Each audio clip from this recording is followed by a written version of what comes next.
অবিশ্বাস্য রুদ্ধশ্বাস নাটকীয় one day cricket match. যতই বিশেষণ দেন না কেন বাংলাদেশের তৃতীয় ওয়ানডের বিশেষণ শেষ করা যাবে না। এক পর্যায়ে অস্ট্রেলিয়ার জয়ের জন্য দরকার ছিল 4 ওভারে 9 রান, কিন্তু সেখান থেকে শরীফুলের দুর্দান্ত স্পেল, 1 ওভারে জোড়া উইকেট, তারপর মুস্তাফিজুর রহমান, কুপার কর্নলির বিদায়, সব মিলিয়ে শেষ উইকেটে অস্ট্রেলিয়ার জয়ের জন্য প্রয়োজন ছিল 4 রান। শেষ ওভারে উত্তেজনা ছড়ায়, শেষ ওভারে জয়ের প্রয়োজন ছিল 3 রান। তাসকিন আহমেদ 2 বলে 1 রান দিলেও 4 বলে প্রয়োজন ছিল 2 রান। উত্তেজনা পারদ যখন তুঙ্গে তখন অ্যাডাম জাম্পা অস্ট্রেলিয়ার হয়ে উইনিং শটটি খেলেন। সেই সঙ্গে অস্ট্রেলিয়ার বাংলাদেশে একটি লজ্জাজনক বিব্রতকর রেকর্ড এড়ালো। অস্ট্রেলিয়া হোয়াইট ওয়াশের হাত থেকে নিজেদের বাঁচালো, কিন্তু বাংলাদেশ শেষ পর্যন্ত হোয়াইট ওয়াশ অস্ট্রেলিয়াকে না করতে পারলো, সিরিজটা ঠিকই নিজেদের করে নিয়েছে। এই নিয়ে বাংলাদেশি ক্রিকেটে ইতিহাসে প্রথমবার ওয়ানডে সিরিজে মাইটি অস্ট্রেলিয়াকে হারালো মেহেদী হাসান মিরাজ, নাজমুল হোসেন শান্তর দল। সিরিজ জয় আগে নিশ্চিত হলো। আজ ম্যাচের দৃশ্যপটটা খানিকটা ভিন্ন ছিল।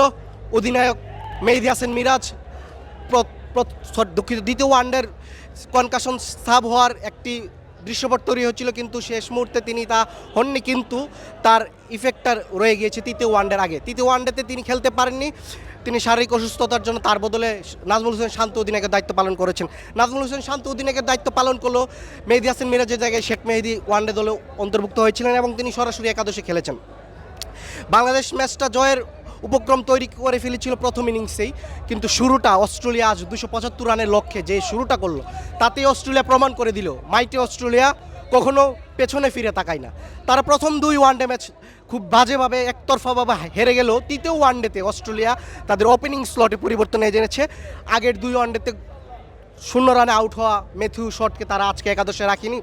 সেই জায়গায় অধিনায়ক জশ ইংলিশ তিনি ওপেনিং স্লটে এসেছেন, সেই সঙ্গে কুপার কর্নলি তো ওপেনিংয়ে ছিলেন। কুপার কর্নলি যাকে বলে আজকে শেষ করা যাবে না। কুপার কর্নলি তার ওয়ানডে ক্যারিয়ারের প্রথম শতকে দেখা পেয়েছেন, সেই সঙ্গে 150 রানের একদম দ্বার প্রান্তে ছিলেন। 149 রানের একটি ইনিংস খেলেছেন।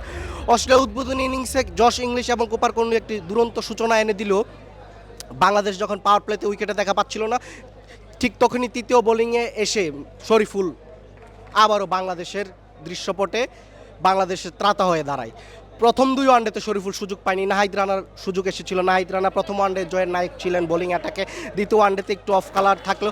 তৃতীয় ওয়ানডেতে শরীফুল যখন কামব্যাক করলো, শরীফুলের কামব্যাকেই আজ বাংলাদেশ প্রথম দিকে জোড়া আঘাত, তারপর পুরো ম্যাচ জুড়ে যারা ম্যাচটা দেখেছেন দর্শক তারা দেখেছেন শরীফুলের ক্যারিয়ারে প্রথমবার 6 উইকেট তিনি তুলে নিয়েছেন।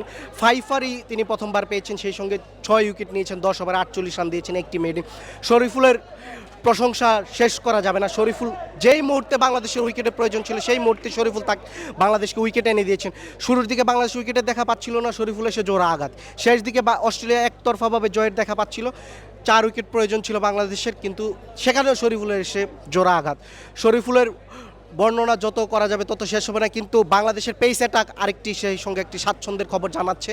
বাংলাদেশের সাইড বেঞ্চে যে ক্রিকেটার থাকে তিনিও দলের প্রয়োজনে দুর্দান্ত পারফরমেন্স করতে পারেন। শরীফুল আজ তারই প্রমাণ করেছেন। তাসকিন আহমেদ প্রথম 2 ওয়ানডেতে শুরুর দিকে উইকেট পেল, আজ শুরুর দিকে উইকেটে দেখা পাননি, সেই কাজটি করেছেন শরীফুল ইসলাম।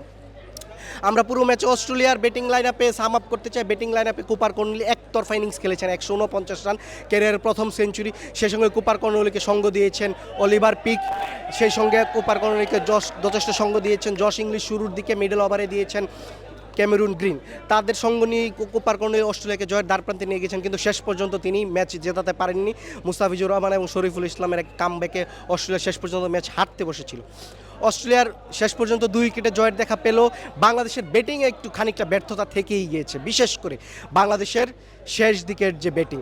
বাংলাদেশ শুরুর দিকে আজ সৌম্য সরকার রান করতে না পারলো, নাজমুল হোসেন শান্ত এবং তানজিদ তামিম একটি ভালো সূচনা দিয়েছিলেন, কিন্তু মিডল ওভারে লিটন দাস যিনি অফ ফর্মে ছিলেন, লিটন দাস এবং তাহিদ হৃদয় অফ ফর্মে থেকে লিটন দাস আজ বেরিয়েছেন, সঙ্গ দিয়েছেন তাহিদ হৃদয়। তাহিদ হৃদয় তার ক্যারিয়ারে দুর্দান্ত ছন্দে রয়েছেন, বিশেষ করে মিরপুরে বাংলাদেশের বর্তমান একাদশের সবচেয়ে বেশি গড় ওয়ানডে ক্রিকেটে তাহিদ হৃদয়। তিনি 53 গড়ে মিরপুরে রান করেছেন 14 ম্যাচে। সে তারপর দ্বিতীয় স্থানে রয়েছেন সৌম্য সরকার 35 গড়, তারপর নাজমুল হোসেন শান্ত 29 গড়। লিটন দাস আজকে যা করলেন, 50 দেখা পেলেন, আপনারা শুনলে অবাক হবেন। লিটন দাস তার 11 বছরের ওয়ানডে ক্যারিয়ারে মিরপুরে আজ প্রথম ওয়ানডে 50 দেখা পেয়েছে। এর আগে লিটন দাস এতদিন 46 রান তার সর্বোচ্চ ছিল। লিটন দাস এবং তাওহিদ হৃদয়ের মিডল ওভারে চতুর্থ উইকেট জুটিতে একটি বড় পার্টনারশিপ হয়েছে, যদিও লিটন দাস ক্যাম্পের কারণে ইনিংসটা বেশি দূর ক্যারি করতে পারেনি। 48 রানে তিনি রিটায়ার্ড হার্ট হয়েছেন। তারপরে মুসাদ্দেক হোসেন সৈকত এসে তাওহিদ হৃদয়কে সঙ্গ দিয়েছেন। সেই সঙ্গে নিয়েই আজ বাংলাদেশ 270 রানের উপর একটি বড় সংগ্রহ দাঁড় করিয়েছে। তাওহিদ হৃদয় 83 রান করেছেন, তিনি একটি সেঞ্চুরির আক্ষেপ করতেই পারেন। মাইটি অস্ট্রেলিয়ার বিপক্ষে তিনি তার দারুণ ছন্দে থাকেন, কিন্তু আজ অস্ট্রেলিয়ার বিপক্ষে সেঞ্চুরির সুযোগ হাতছাড়া করেছেন। বাংলাদেশের এই ওয়ানডে সিরিজ থেকে প্রাপ্তির কথা বলতে হলে তাওহিদ হৃদয়ের ব্যাটিং, নাজমুল হোসেন শান্তর ফর্মে তিনি ছন্দে ছিলেন আগেও, তিনি তার যৌক্তিক প্রমাণ করেছেন। সেই সঙ্গে সৌম্য সরকার, যিনি সাইফ হাসানের কারণে দলে সুযোগ পাচ্ছিলেন না, তিনি সুযোগ পেয়েছেন এবং তার নামের প্রতি সুবিচার করেছেন দ্বিতীয় ওয়ানডেতে। সৌম্য সরকারের সঙ্গে সাইফ হাসানের একটি যুদ্ধ হলেও ওয়ানডেতে নির্বাচকরা প্রমাণ করেছেন যে সৌম্য সরকারকে সামনে একটি লম্বা সময়ের জন্য সুযোগ দেওয়া হবে। সৌম্য সরকার তার সুযোগের আস্থার প্রতিদান রেখেছে। সেই সঙ্গে বলতে হয় আলাদা করে মুসাদ্দেক হোসেন সৈকত, দীর্ঘ 4 বছর 1400 দিন পর তিনি জাতীয় দলে ওয়ানডে দলে ফিরেছেন।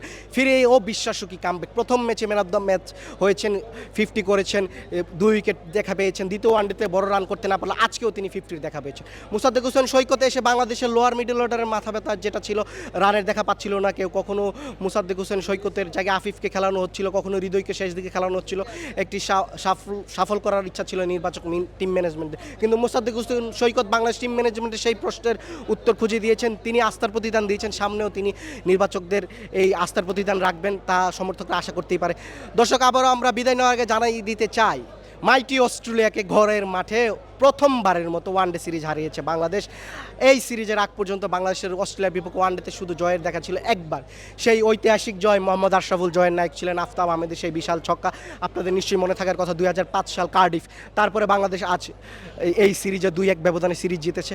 এই সুখকর স্মৃতি অস্ট্রেলিয়াকে, মাইটি অস্ট্রেলিয়াকে হারানোর পর বাংলাদেশ শুধু একটি আক্ষেপ থেকে যেতে পারে, বাংলাদেশ টেস্ট খেলোর দেশের মধ্যে সবগুলো দেশকে ওয়ানডে সিরিজে হারিয়েছে, শুধু বাকি রয়েছে 3 লায়ন্স মাইটি ইংল্যান্ডকে অদূর ভবিষ্যতে বাংলাদেশ ওয়ানডে সিরিজে হারাবে, তা আমরা প্রত্যাশা করতেই পারি।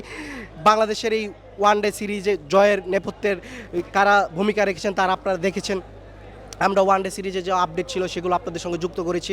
কিছুক্ষণ পর হয়তো আপনারা জানতে পারবেন ম্যাচ ছাড়া কে হয়েছেন এবং ম্যান অফ দ্য ম্যাচ কে হয়েছেন, টুর্নামেন্ট কে হয়েছেন। সেই সঙ্গে বলে রাখতে চাই, বাংলাদেশি ক্রিকেটারদের জন্য একটি গাড়ি অপেক্ষা করছে, সেই সঙ্গে 3টি বাইক অপেক্ষা করছে। কার হাতে উঠবে এই বাইক এবং এই গাড়ি, সে তার আপডেট আমরা আপনাদের ইন্ডিপেন্ডেন্ট ডিজিটালে জানাবো।